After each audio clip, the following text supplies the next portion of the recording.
Framton Nuttel, a man plagued by anxieties, sought solace in the quiet English countryside. His doctor, a firm believer in the restorative power of nature and boredom, prescribed a retreat. Armed with letters of introduction, Framton arrived at the quaint residence of Mrs. Sappleton, his nerves already jangling. I had quite a pleasant journey. The countryside is very peaceful. He was ushered into a cheerful drawing room, bathed in the golden glow of the afternoon sun. A young lady, seemingly unfazed by Framton's fidgeting, greeted him with a polite smile. The countryside has a way of calming the nerves, doesn't it? The simple pleasures of rural life, the gentle breeze rustling the leaves. It's all very soothing. Framton, struggling to maintain composure, mumbled pleasantries about his journey in the countryside. The young lady, with an air of composure that belied her age, assured him of the countryside's tranquility. She spoke of the simple pleasures of rural life, her voice as soothing as the gentle breeze rustling the leaves outside. Framton, however, found little comfort, his gaze constantly drawn to the large French window that stood wide open, as if inviting the outside in. Sensing his unease, the young lady launched into a tale. 3 years ago, on this very day, a tragedy struck our family. My aunt's husband and her 2 younger brothers, avid hunters, ventured out into the marshes but never returned. They were lost in the treacherous bogs, swallowed whole by the unforgiving landscape.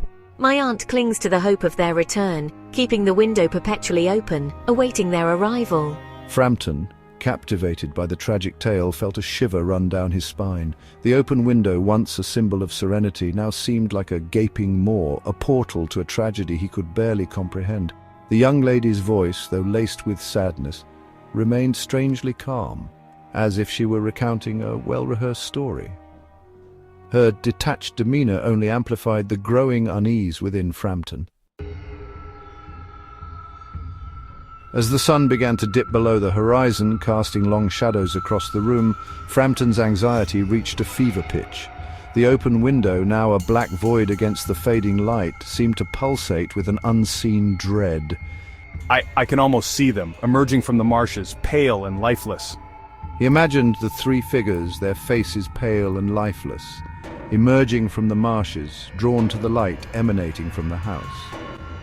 The young lady, seemingly oblivious to Framton's growing terror, continued her narration, describing the hunting party's cheerful departure, their laughter echoing in the air. They left so happily, you know. Their laughter was so infectious it still seems to linger in the air sometimes. Framton, his nerves stretched taut, could almost hear the phantom echoes, the spectral laughter mingling with the rustling leaves outside. He gripped the armrest of his chair, his heart pounding in his chest, desperate for the ordeal to be over. Suddenly, a chill wind swept through the open window, snuffing out the last vestiges of daylight. Framton, his eyes wide with terror, watched as 3 figures emerged from the gathering darkness outside. Their faces, obscured by the shadows, seemed to hold a ghostly pallor. They were singing, their voices a haunting melody that sent shivers down Framton's spine. No, it can't be. He leapt from his chair, his scream echoing through the room. The young lady, her eyes sparkling with amusement, turned towards the approaching figures. Here they are. My aunt was right to keep the window open. Framton, his heart pounding in his chest, watched in horror as Mrs. Sappleton, her face aglow with warmth, entered the room followed by her 2 brothers, all very much alive and in high spirits.